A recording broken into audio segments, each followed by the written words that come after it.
Hi, I'm Coach Corey Wayne, and this is my video coaching newsletter. And the topic of today's newsletter is going to be why men who get jealous and possessive shortly after meeting get rejected. Well, this is a good email on what not to do.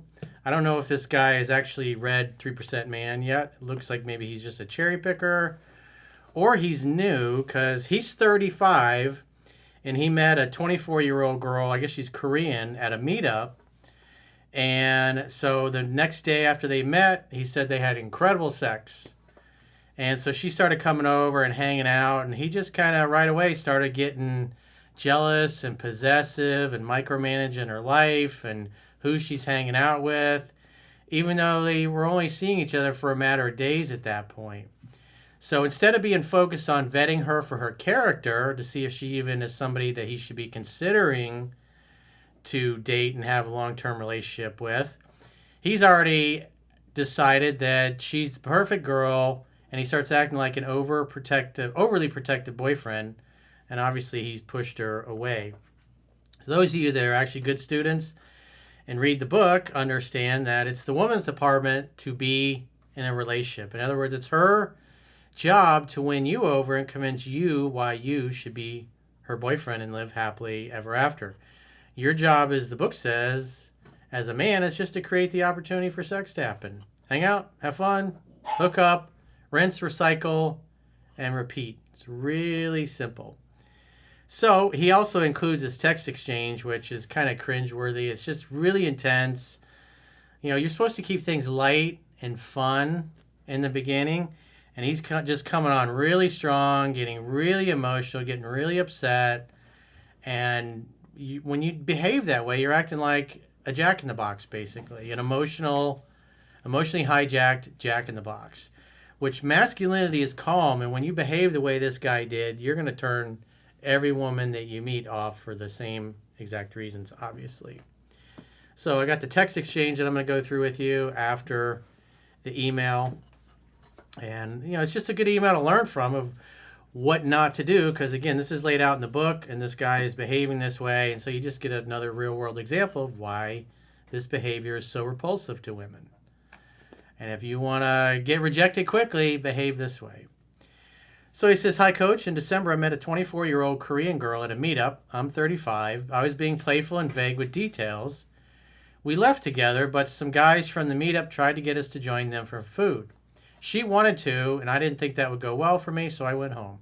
Well, obviously no group dates, so that's going to work better. And who wants to go there and deal with a bunch of dudes that are trying to cock block you anyways? As the old adage goes, from show business, always leave them wanting more." Later, she texted me, came over the next day, and we had incredible sex. I'm sure the guys that she was hanging out with the night before were falling all over her, trying to impress her, trying to improve their credentials, why she should consider them. Meanwhile, this guy goes home and he's like, "See you later. Hit me up later." And she does. And he gets to the promised land the next day. The next day, she said it probably won't work because her family and friends told her not to date foreigners, and she said she only wanted to date for marriage. I told her to take her time and decide what she wanted. So when you're indifferent to that, because again, if it's her job to win you over and convince you to be exclusive with her, it's like, who gives a shit? Oh, your family said this? Like, hey, no problem. Well, we can be friends with benefits until you meet your future ex-husband. And in between then, we can have a lot of fun. Despite that, she started coming over daily and calling every night. Because again, that's very masculine. You got to take it or leave it. You're not attached to any outcome. You like her, but hey, she says, "Oh, I can't be with you." It's like, hey, no problem. Hit me up when you change your mind.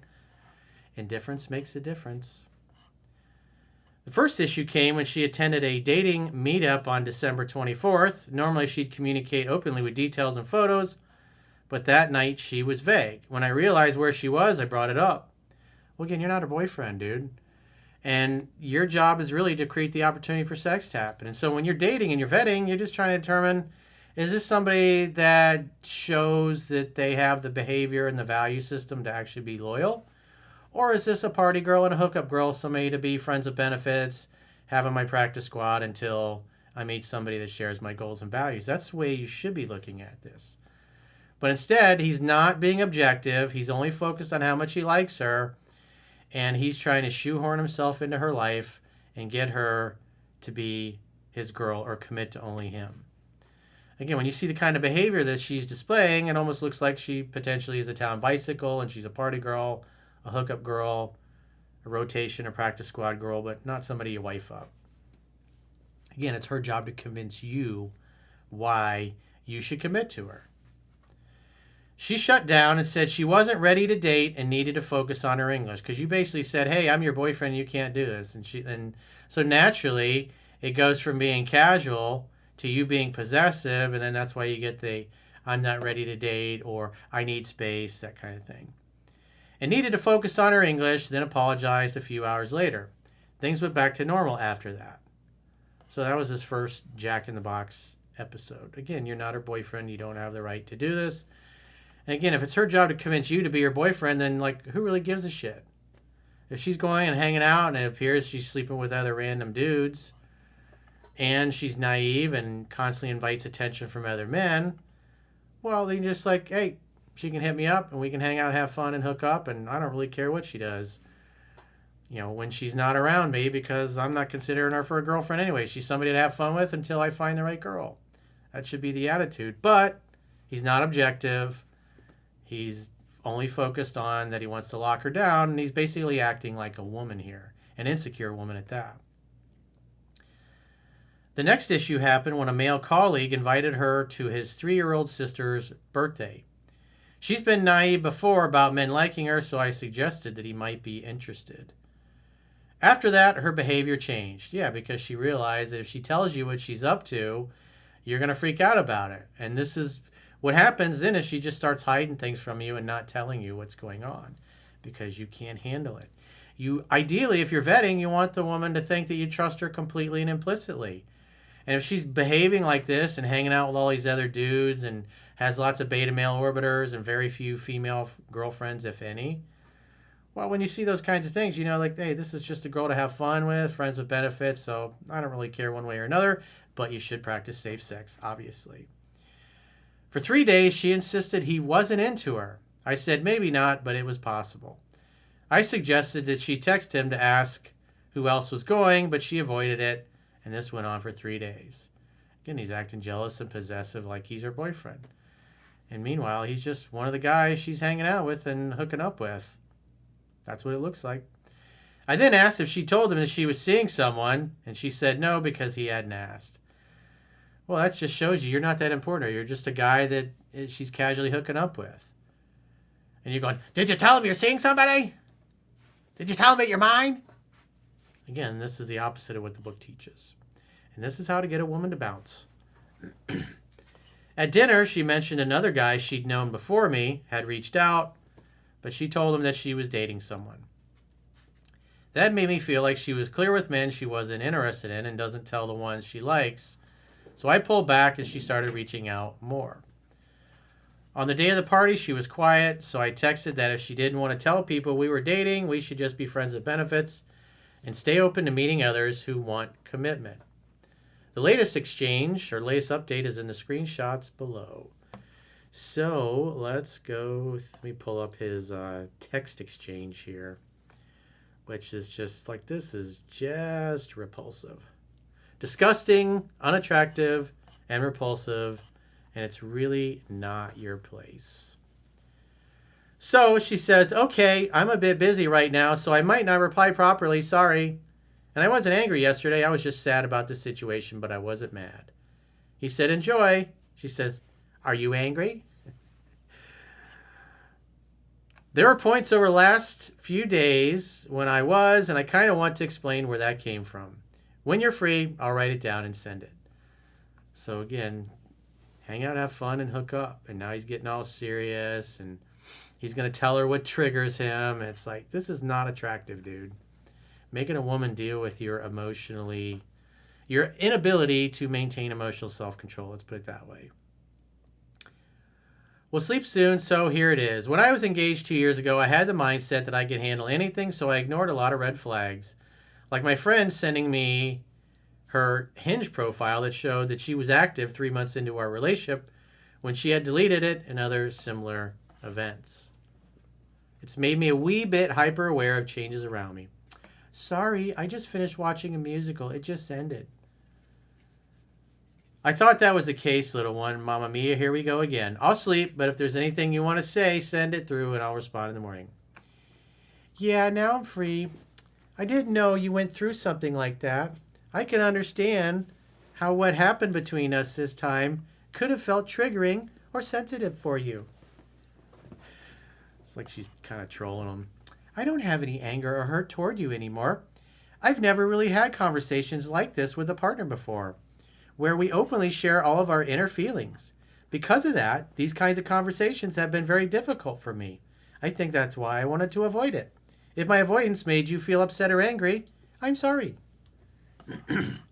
English isn't my first language, and that made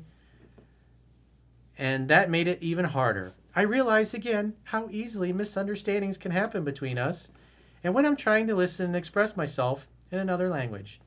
Even in Korean, conversations like this take a lot of emotional energy. Doing it in English was honestly very exhausting for me. Thank you for telling me why you become more sensitive to changes around you. In other words, tell me why you're such a fucking pussy. He says, yeah, having these conversations, even in a mother tongue, can be exhausting in the moment, but hopefully healthy in the long term. I saw how difficult it was for you, and it seemed we both got confused by the lack of labels. And keep in mind, this is only like a couple weeks they've been hanging out and hooking up. And we're acting like a couple while not being a couple. It's like, no, you're acting like you're a couple.